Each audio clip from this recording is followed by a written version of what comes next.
قربانی کے موقع پر دوست یہ مسئلہ پوچھتے ہیں کہ آیا اوجڑی کھانا یہ حلال ہے کہ نہیں؟ تو بلا شبہ اوجڑی کا کھانا حلال ہے، اور اس کے حرام اور مکروہ ہونے پر قرآن و سنت میں کوئی دلیل موجود نہیں ہے۔ حضور نبی پاک صلی اللہ علیہ وسلم کی ذات اقدس سے بھی اوجڑی کے حرام یا مکروہ ہونے پر کوئی چیز منقول نہیں ہے،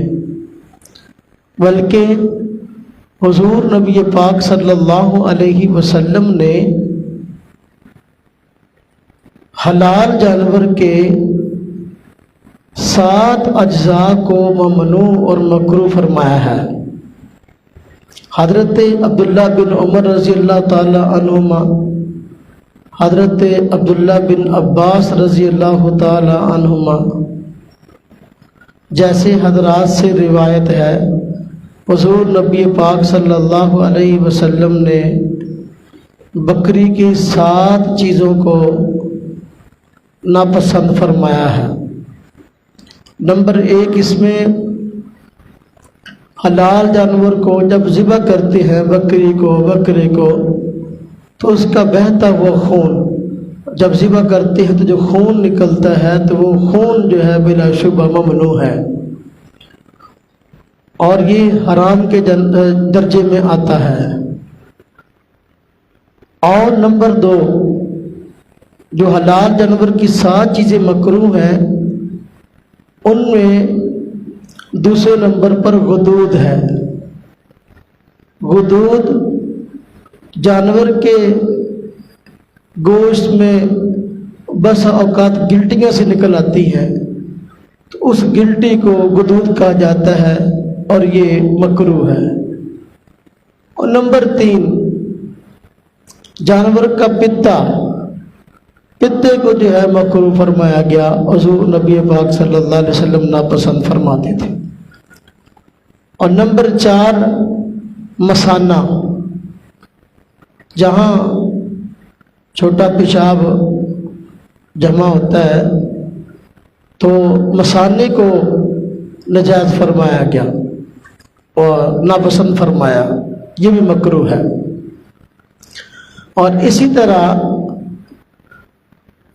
نر جانور جو ہے اس کے خصیتین یعنی دونوں انڈے، اس کو نجائز فرمایا گیا، یعنی اس کا کھانا مکروہ ہے۔ اور نمبر 6، نر جانور کی شرمگاہ، اور نمبر 7، مادہ جانور کی شرمگاہ۔ یہ 7 چیزیں ایسی ہیں کہ حضور نبی پاک صلی اللہ علیہ وسلم جن کو ناپسند فرماتے تھے۔ ان 7 چیزوں میں جو بہتا ہوا خون ہے وہ تو بلا شبہ حرام ہے، باقی 6 چیزیں مکروہ ہیں اور ناپسند ہیں۔ حضور نبی پاک صلی اللہ علیہ وسلم سے ان 6 چیزوں کا ناپسند ہونا منقول ہے۔ حلال جانور کی ان 7 اشیاء کے علاوہ کوئی چیز بھی ممنوع اور حرام اور مکروہ نہیں ہے، صرف یہ 7 چیزیں حلال جانور کی حضور نبی پاک صلی اللہ علیہ وسلم نے ناپسند فرمائی ہیں، اور اوجڑی ان 7 چیزوں میں شامل نہیں ہے، لہذا بلا شبہ جو ہے وہ حلال ہوگی۔ ہاں البتہ اگر کسی کا جی نہیں چاہتا تو فرض نہیں ہے اس کے لیے کہ اس کو کھائے، لیکن اپنی مرضی سے اس کو مکروہ یا حرام کہنا یہ ناجائز ہے۔ قرآن کریم میں اللہ تبارک و تعالیٰ نے منع فرمایا ہے حلال چیزوں کو حرام قرار دینے سے۔ اللہ پاک فرماتے ہیں، یا ایھا الذین آمنوا لا تحرموا طیبات ما احل اللہ لکم ولا تعتدوا، کہ اے ایمان والو لا تحرموا طیبات ما احل اللہ لکم، جو پاکیزہ چیزیں اللہ پاک نے تمہارے لیے حرام قرار دی ہیں ان کو حرام نہ ٹھہراؤ، اور حد سے تجاوز نہ کرو، ان اللہ لا یحب المعتدین، اللہ تبارک و تعالی حد سے تجاوز کرنے والوں کو پسند نہیں کرتے۔ اب اوجری کو حضور نبی پاک صلی اللہ علیہ وسلم نے حرام نہیں فرمایا تو پھر بلا شبہ مکروہ بھی نہیں فرمایا تو پھر بلا شبہ یہ حلال ہے۔ اب اس کو مکروہ یا حرام بتانا یہ حد سے تجاوز ہے اور قرآن کریم کے حکم کی بھی مخالفت ہے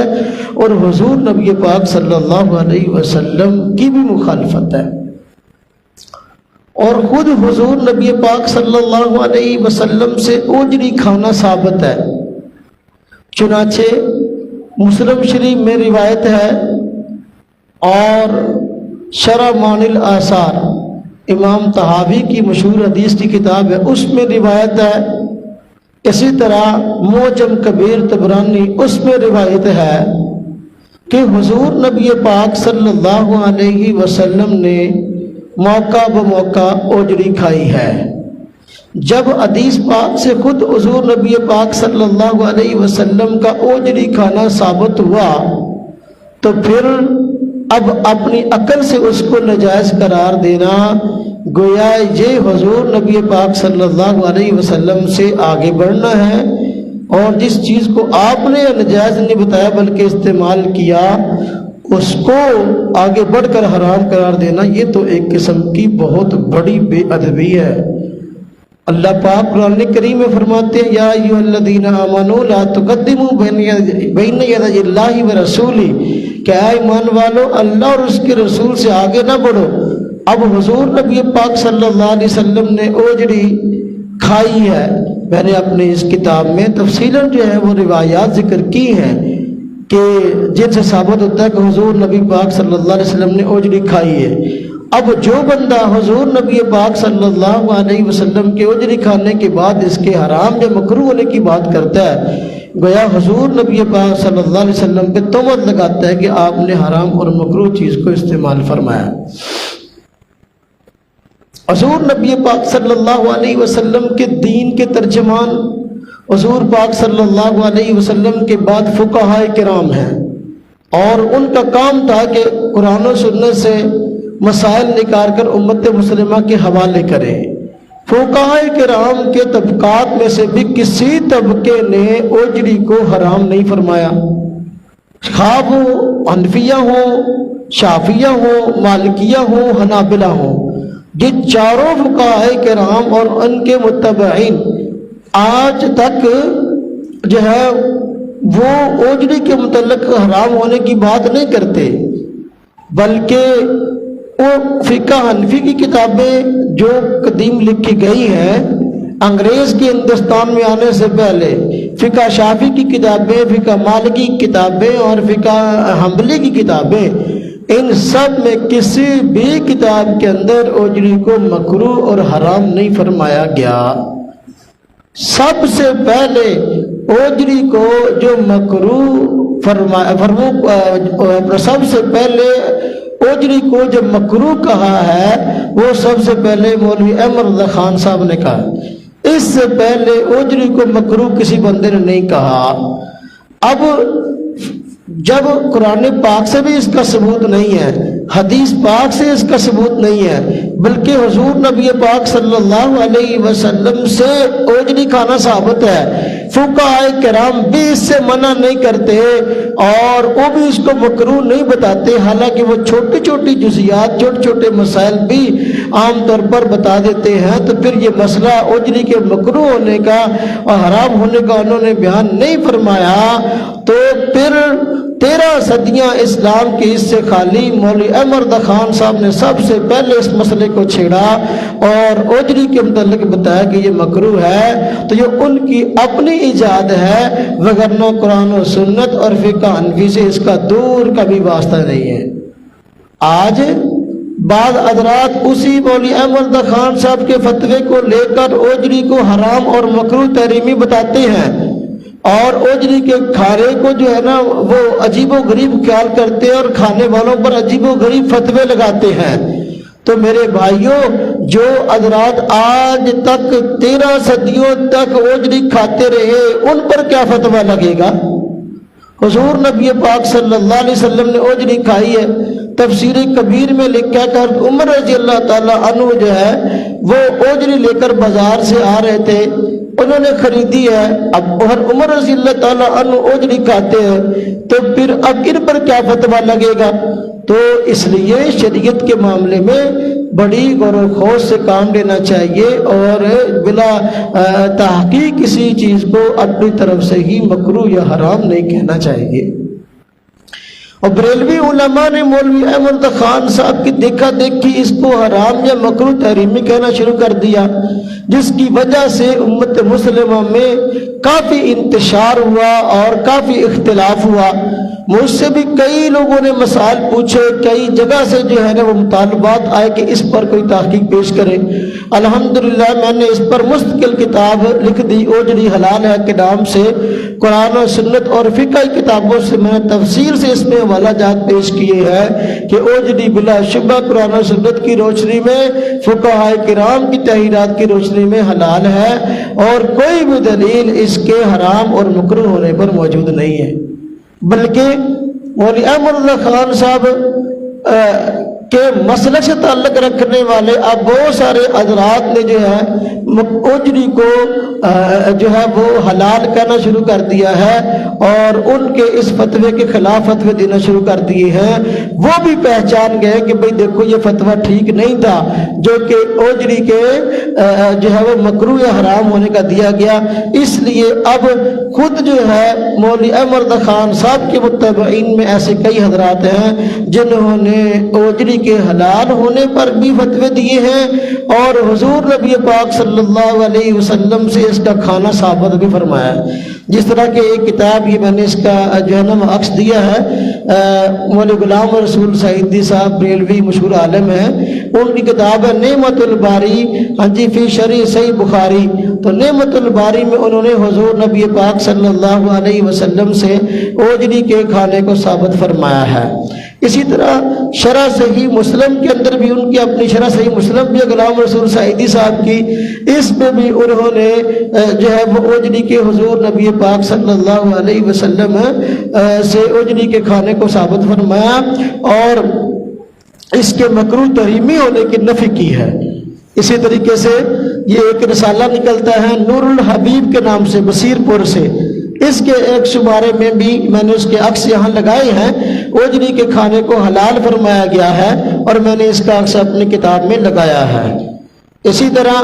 ایک رسالہ ماہ سے ماہی نکلتا ہے السدید بریلوی حضرات کا سرگودا سے، اس میں بھی جو ہے وہ اوجری کو حلال فرمایا گیا ہے اور میں نے اس کے کتاب میں اس کا عکس دیا ہے۔ ابھی ایک فتاویٰ چھپے ہیں بریلوی عالم مولانا عبدالغفور الوری کی طرف سے، ان کے فتاویٰ ہیں، رائمنڈ میں ان کا مدرسہ جامعہ فیاض العلوم،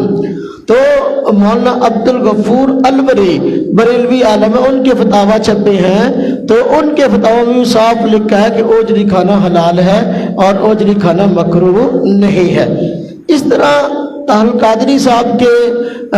جو ہے وہ ادارے کے مفتی محمد عبد القیوم خان ہزاروی، ان کے فتاویٰ چھپے ہیں منہاج الفتاویٰ، اس کی دوسری جلد کے اندر بھی اوجری کو حلال کہا گیا ہے، اور طاہر القادری صاحب کی ویب سائٹ سے بھی ہم نے فتویٰ ڈاؤن لوڈ کیا ہے اوجری کے حلال ہونے پر، وہ بھی ہم نے یہاں اس کو لگایا، انہوں نے بھی لکھا کہ اوجری حلال ہے۔ اسی طریقے سے ابھی ہم نے حال ہی میں فتویٰ منگوایا ہے لاہور کے مشہور مدرسہ جو بریلوی حضرات کا ہے جامعہ نعیمیہ لاہور، وہاں سے بھی فتویٰ منگوایا، انہوں نے بھی یہ فتویٰ دیا ہے، ہم نے اس کا اسکین یہاں لگا دیا کہ انہوں نے کہا کہ اوجری حلال ہے بلا شبہ۔ اسی طرح بریلوی عالم مولوی عابد عمران انجم مدنی، انہوں نے بھی کتاب لکھی مسائل قربانی، اس میں بھی انہوں نے جو ہے وہ اوجری کو حرام اور مکروہ اجزاء میں شمار نہیں کیا۔ عید قربان کے نام سے مفتی محمد اکمل مدنی جو ہے بریلوی عالم، ان کی کتاب چھپی ہے، اس میں بھی انہوں نے جو ہے وہ عجیب انداز اختیار کیا جو مولوی احمد خان صاحب سے ہٹ کر ہے، ہاں جی۔ اور دارمن نعیمی صاحب کی کتاب نقشہ نال پاک ہاں جی پر اسماء مبارکہ لکھنا، ہاں جی، یہ ان کا رسالہ ہے، اس میں بھی انہوں نے اپنا اوجری کھانے کی عوام کو اجازت دی ہے۔ کراچی سے کتاب چھپی ہے تسکین السالکین بتبرکات الصالحین، یہ سید احمد علی شاہ صاحب ہیں سیفی، ان کی لکھی ہوئی، تو مدرسے کا نام جامع امام ربانی بن الفسانی اورنگی ٹول کراچی۔ انہوں نے تو اوجری کو حرام یا مکروہ کہنے والے کو بد مذہب لکھا ہے کہ بد مذہب لوگ جو ہے وہ اس کے متعلق کہتے ہیں کہ بھئی اوجری حرام و ناجائز ہے۔ یعنی اب دیکھو مولوی احمد اللہ خان صاحب نے فتویٰ دیا تھا، بریلوی علماء خود اس کے خلاف کھڑے ہو گئے، تو خام خواہ اب اس مسئلے کو اختلافی بنانا اور اس کے متعلق جو ہے فتویٰ بازی کرنا کہ بھئی جو لوگ اوجری کھاتے ہیں وہ ناجائز کرتے ہیں، بالکل بات غلط ہے۔ اس چیز کا نہ قرآن سے ثبوت ہے، نہ حدیث سے ثبوت ہے، نہ فقہ حنفی سے ثبوت ہے۔ اب تو علماء کرام جو بریلوی ان کی کثیر تعداد نے اس کے متعلق حلال ہونے کا فتویٰ دیا ہے، اس لیے بلا شبہ اوجری حلال ہے، باقی کسی کا جی نہیں چاہتا تو وہ نہ کھائے۔ تاریخ میں سب سے پہلے اوجری کو مولوی احمد خان صاحب نے حلال قرار دیا، اس حرام قرار دیا، بلکہ مکروہ تحریمی کہا۔ اس سے پہلے کسی بھی جو ہے وہ ہمارے خاطر خواہ کوئی بڑے فقیہ نے، اپنا بڑے مفسر نے، بڑے محدث نے، صحابی نے، کسی نے اس کو جو ہے مکروہ تحریمی اور حرام و ناجائز نہیں کہا۔ باہر کے اس مسئلے میں احتیاط کرنی چاہیے۔ علماء دیوبند الحمدللہ ہر اعتبار سے اعتدال کے راستے پہ چلتے ہیں، اور اعتدال پہ ہونے کی بڑی دلیلیں ہیں، اس بات پر بڑے ثبوت ہے کہ علماء دیوبند ہمیشہ اعتدال کے راستے پہ چلے ہیں۔ تو اس مسئلے میں بھی علماء دیوبند اعتدال کے راستے پر ہیں، اس لیے کہ اب حدیث پاک میں جو آیا کہ حلال جانور کے 7 اجزاء کو حضور نبی پاک صلی اللہ علیہ وسلم ناپسند فرماتے تھے، ہم نے اس کو تسلیم کیا، نہ ہم اس پر اضافہ کے قائل ہیں نہ ہم اس پہ کمی کے قائل ہیں۔ اب مولوی احمد خان نے اپنے قیاس کی بنا پر جو ہے اس پہ اپنا اضافہ کر کے کہہ دیا کہ بھی اوجری حرام ہے، حالانکہ حدیث پاک میں جب 7 اجزاء بتائے گئے تو کسی 8ویں کا اس میں تذکرہ نہیں ہونا چاہیے۔ یہ ان کا اپنا معاملہ کہ انہوں نے اس پر اضافہ کر دیا، تو دین میں ہم نہ اضافے کے قائل ہیں نہ کمی کے قائل ہیں۔ دوسری طرف غیر مقلدین جو اپنے آپ کو اہل حدیث کہتے ہیں، انہوں نے اس پہ کمی کر دی اور کہا کہ حلال جانور کا کوئی بھی جز، کوئی بھی چیز مکروہ نہیں ہے، لہذا ہر چیز کھا سکتے ہو۔ اب دیکھو حدیث پاک میں 7 اجزاء کے مکروہ ہونے کی بات آئی ہے، ہم کہتے ہیں بھی دیکھو 7 اجزاء میں بعض چیزیں ایسی ہیں کہ حدیث پاک کے عقل بھی کہتی ہے کہ بھئی یہ حرام ہونے چاہیے، اور نص نے بھی کہہ دیا ہے، پھر بھی یہ کہتے ہیں غیر مقلد کہ نہیں بھئی مکروہ بھی نہیں ہے حرام بھی نہیں ہے، لہذا بلا شبہ کھا سکتے ہیں۔ جس طرح کے کپورے ہیں جانور کے انڈے اور اس کی شرمگاہ، ہاں جی یہ چیزیں وہ کہتے ہیں بلا شبہ حلال ہے، ہم کہتے ہیں ٹھیک ہے اگر حلال ہے تو آپ لوگ کھائیں استعمال کریں، لیکن ہم اس کو استعمال نہیں کریں گے۔ اگر ہمارے ہمسایوں میں کوئی بندہ ایسا ہو جو اس چیز کو حلال کہتا ہو تو اس کے گھر میں چیزیں پہنچا دینی چاہیے تاکہ اس کے استعمال کیا تو استعمال کر لیں۔ باہر کے یہ مسئلہ بڑا سمجھداری والا ہے کہ شریعت کے اندر جس چیز کو اللہ تبارک تعالیٰ نے حرام قرار دیا وہ حرام ہے، جس کو حلال قرار دیا وہ حلال ہے۔ حلال کو حرام قرار دینا اور حرام کو حلال بتانا یہ انسان کا کام نہیں ہے، بلکہ یہ رب تعالیٰ کی ذات اقدس کا کام ہے۔